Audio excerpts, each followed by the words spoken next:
হ্যাঁ গো, আমি একটা কথা ভাবছিলাম, বুঝলে? কি কথা? কি কথা ভাবছিলে তুমি? বলো, আমাকে বলো। আমাদের বাড়ির কাজের মেয়ে গো, ওই যে টেপি টেপি যে আমাদের যে কাজ করে, হ্যাঁ, ওকে নিয়েই ভাবছিলাম, বুঝলে? ওকে নিয়ে আবার কি ভাবছো তুমি? ভাবছিলাম ওকে তো টাকাও দিতে হয়, জামা কাপড়ও দিতে হয়, আবার খাওয়াও দিতে হয়। তাহলে আমি যদি ওকে বিয়ে করে ফেলি, তাহলে তো আমাদের টাকাটা বেঁচে যাবে, তাই না? তুমি তো এটা ঠিক ভেবেছো। এটা তো আমি আগে ভেবে দেখিনি। তাহলে তো এটা ভালোই হবে। হ্যাঁ, সেজন্য তো বলছিলাম টেপিকে তাহলে আমি বিয়ে করে ফেলি, বুঝলে?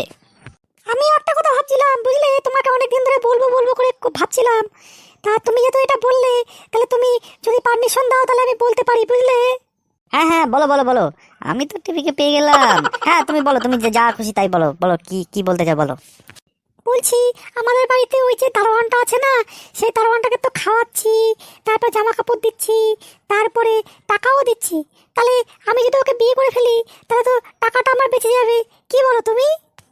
ওরে শালা, এ তো আমার থেকে একটা দিয়ে পড়ে। না না না, কেউ কাউকে বিয়ে করতে হবে না, থাক। ওরা যেমন চাকরি করছে চাকরি করুক। ভিডিওগুলো ভালো লাগলে লাইক করুন, কমেন্ট করুন। আর এই টাইপের মজার ভিডিও পেতে গেলে আমাদের চ্যানেলটিকে সাবস্ক্রাইব করুন এবং বেল আইকনটি প্রেস করে আমাদের সাথে থাকুন।